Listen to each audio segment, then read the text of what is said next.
Hey CFGers, I'm Joey, this is Julie. Today we're going to go over week 1 of your intermediate workout. So before we start, I recommend everyone start off with a 3 to 5 minute cardio warm-up as well as a 3 to 5 minute stretch. Once you've knocked those two out, we're going to go over our workout. Starting with our chest, Julie's going to demonstrate a floor bench press. She's going to grab her dumbbells, take a seat on the floor.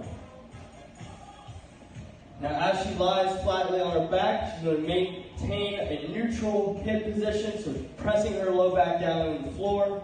Arms are about 45-degree angles.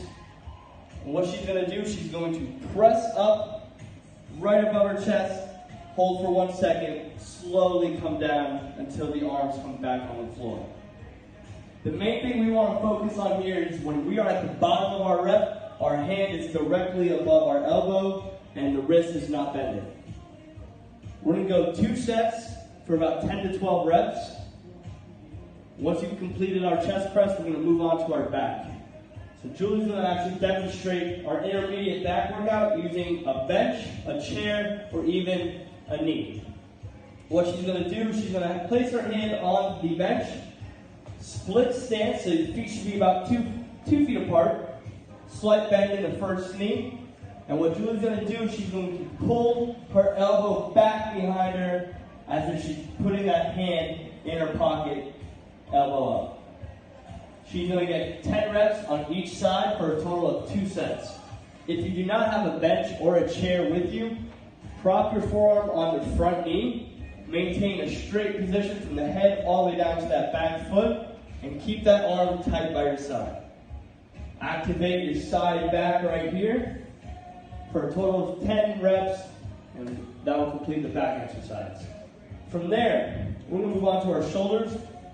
Julie's going to need 2 dumbbells, and she's going to have a seat on the bench. So here, we want to make sure that our arms are not at a 90-degree angle. There's a lot of pressure on the shoulders, so you want to keep it at about 75. Point your elbows in slightly. From there, you're pressing the dumbbells straight up above your head. Don't let them touch, and slowly come back down. Notice the hand is directly above the elbow at the bottom of your position. Her wrists aren't bending. She's got perfect form for her shoulder press. We'll be doing this exercise for a total of 2 sets, 10 reps. Once you've completed both sets, we're going to move on to our biceps, where she can stay right where she is. She's going to let those dumbbells come down by her side, and keeping those arms tight by her side, she's going to bend at the elbow, raising the hands up towards the shoulder. Hold for about a second, squeeze the biceps, slowly lower back down. We're going to be doing both arms at the same time for a total of 2 sets, 10 reps. Once you've completed both sets, we'll move on to the triceps, where again, still using a bench or a chair, she can drop the dumbbells. She's going to place her palms right by her hips on the bench, making sure the shoulders are rolled back, they're not leaning forward. She's going to scoot the hips off the bench and slowly lower her body until her arms are bent just about 90 degrees, where she'll then press up, squeezing the back of the arm, and she'll repeat this movement for a total of 12 reps, 2 sets. Really focus on not allowing the shoulders to roll forward, keep them back, and make sure that you're bending when you're at the bottom of your rep, the elbow is just directly above the palm. Once you've gotten your 2 sets, 12 reps, we're going to move on to our core. So, what Julie's going to do is come down to the floor and hands in feet position. She's going to make sure the shoulders are directly above her wrists, come up to her toes, maintaining a neutral position in the spine, nice and straight. Julie's going to lift one leg up at a time, squeezing the glutes on each leg that's moving. She will perform this movement for a total of 30 seconds for 2 sets each. That's going to be your core 1 exercise. From there, she's going to turn over to her back.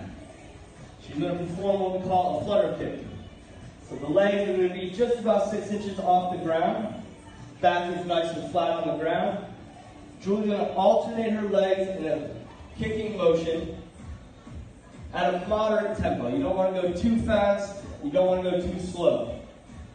She'll be holding this position while kicking for a total of 30 seconds for 2 sets each. This is core number 2. From there, Julie's going to come back to a hands and feet position. Arms are about shoulder width apart, shoulders directly above the hands. Julie's going to perform a mountain climber, but she's going to perform it for speed. So as she brings each leg up, she's going to start increasing her speed. Nice and controlled, she's driving the knee through the arms. Sprint, like a spring, she's popping off the toes. She's going to be doing this for 30 seconds for a total of 2 sets. Now once you've gone through the whole workout, getting 2 sets, that will complete week 1 of your intermediate workout.